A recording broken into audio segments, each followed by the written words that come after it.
If I handed you a blank check and said, write in the amount that you're worth, would you write 10,000, 100,000, a million, 100 million? How do you really put a value on yourself? Every day, you pay out a check in the form of your time, your talent, and your treasure. Come with me on this journey, the blank check, as we hear inspiring stories and lessons learned to help you uncover how much you're really worth. War is 90% information. Napoleon Bonaparte. But we'll come back to that quote. For now, let's go back to high school. How do you remember yourself? Were you the homecoming king or prom queen? Were you the sports jock or cheerleader? Maybe you were the nerd or the class clown. Or maybe you were like me. I didn't fit in anyone's category, and I didn't want anyone to put me in theirs. It's my freshman year. I'm standing in the quad during lunch when DJ walks up to me and said, I heard you were talking about me. I told him, I don't know what you are talking about. I could see him shaking, his jaw tightened, hand clenched, ready to hit me. Now, this is the really messed up part.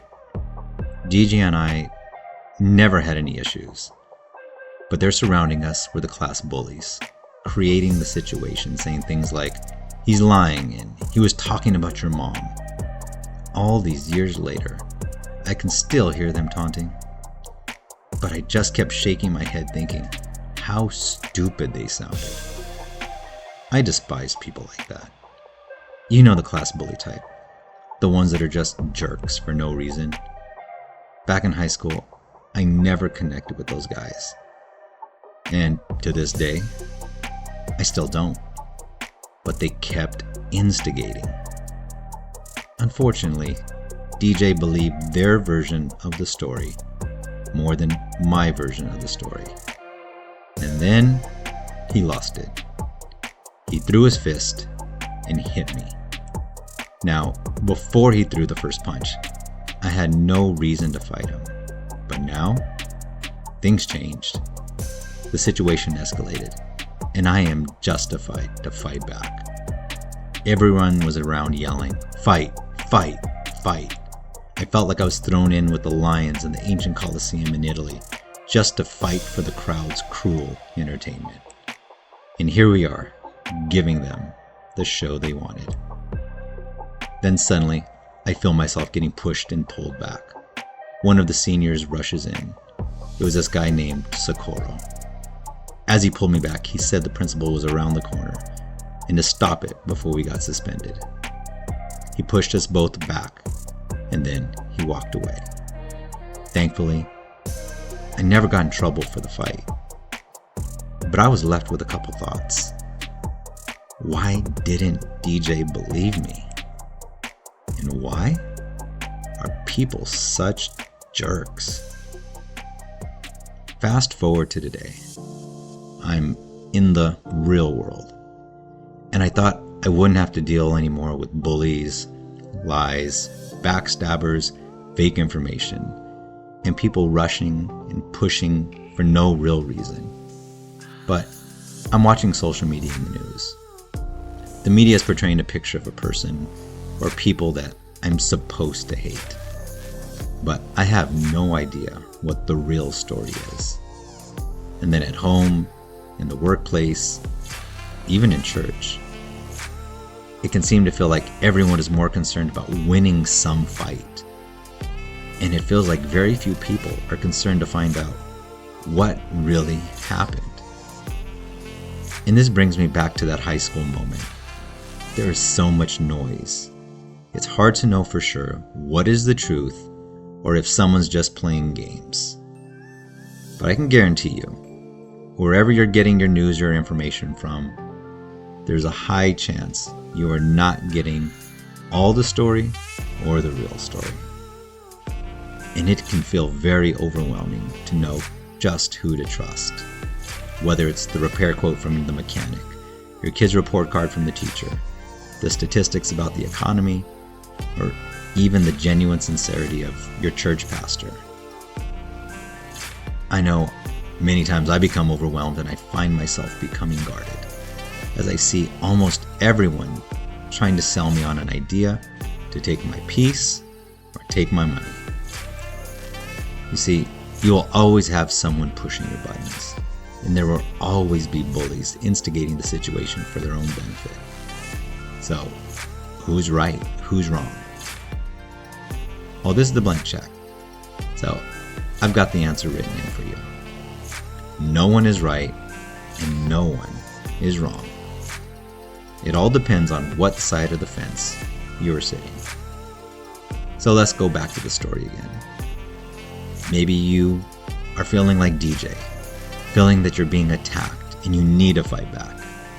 But ask yourself, who or what are you really fighting? Or maybe you're the Joffrey in the story, just wanting to be left alone. But you get dragged into the fight.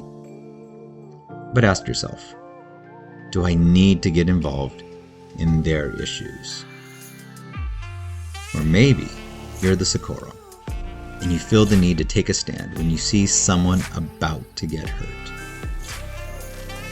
So when Napoleon Bonaparte said that war is 90% information, he was 100% right. We are at war every day with the information we receive. We're at war with our family and work, the economy, our spouse, our kids, the media, the demons we face, and yes, even within our own mind. So with all this war going on, how do you find peace? Well, I want to focus on the Socorro of this story. See, in Spanish, Socorro actually means help or rescue, which is very fitting because what he did that day was actually help a bad situation instead of adding fuel to the fire. In the Beatitudes, there's a verse. Blessed are the peacemakers, for they will be called the child of God. Matthew 5:9. That day, Socorro stepped in and was a peacemaker in the middle of a war. A weak person will use their mouth to start a fight, but it takes real courage and strength to step in to protect someone else from a fight. There was dozens of people around shouting, watching, a few instigating, but yet only one person had the courage to step up and do something. When life's wars have got you stressed out and angry and ready to fight, remember this. To win the war in your life is a matter of picking and choosing your battles. Sometimes you'll need to be like Socorro and be the rescuer, to step up and fight for peace.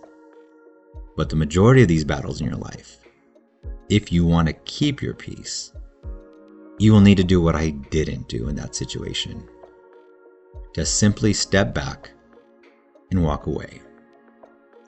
I look back on that situation and I think, what fights have I gotten into that I didn't have to? And I think about all the crowds and the bullies in my life now, and how I need to step back and not let their bad information affect my good decisions. I consider the wars that I'm having with my own family and the people that I say I love, and how I need to step up and fight for them instead of fighting against them. In the 1980s, the United States was involved in what was called the Cold War with Russia. The tensions were high, and everyone was preparing for war. But at the Geneva Summit in 1986, there was a moment when then US President Ronald Reagan and Russian President Mikhail Gorbachev went for a walk amidst the turmoil. It is reported Reagan said to Gorbachev, "You're going to have to find a new enemy because I'm not at war with you." In your life now, look at all the things you are fighting with and all the turmoil that you're in. And first start within your own house and in your own thoughts and say, you are going to have to find a new enemy, because I'm not at war with you. Because finding peace inside yourself is the real war that you need to win. See you next time on The Blank Check.